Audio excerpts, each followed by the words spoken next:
Magandang araw! So, nandito po ako sa Walking Sports Center dito po sa Panling, Hong Kong. Ayan, dito po naglalaro po ng badminton ng aking alaga. So, ayan, hinihintay ko po siya. Ayan, dala-dala ko po yung kanyang gamit sa paglalaro. So, medyo wala pa po siya. So, ayan. So, binibidyohan ko muna siya. So, ito po yung sports center po dito. And marami pong pwede po ditong pwedeng gawin. So, ayan. So, marami rin po, any ages po, pwede po dito. Kahit anong edad po. Basta gusto niyo po mag-play.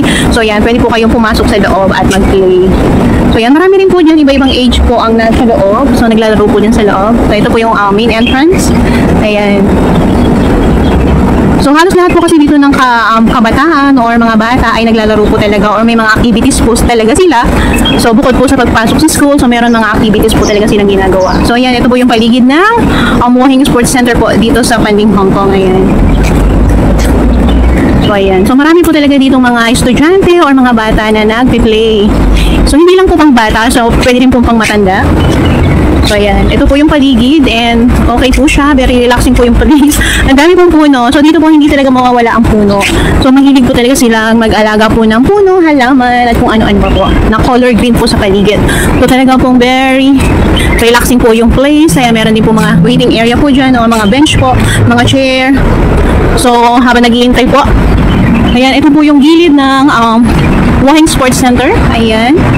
So, ito po yung pinaka main entrance po talaga.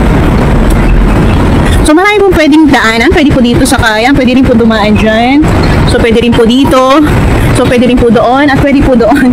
So, 4 na way po ang pwedeng pagdaanan. So, kahit saan po pwede. So, ayan po. Ito po yung harap ng Walking Sports Center. Dito po sa Panling, Hong Kong. Okay. So, ayan po. So, ang ganda po ng place dito.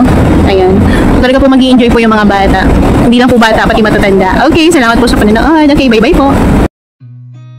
I've seen a lot of change, been through a lot of pain. Some things are not the same as they were a year ago.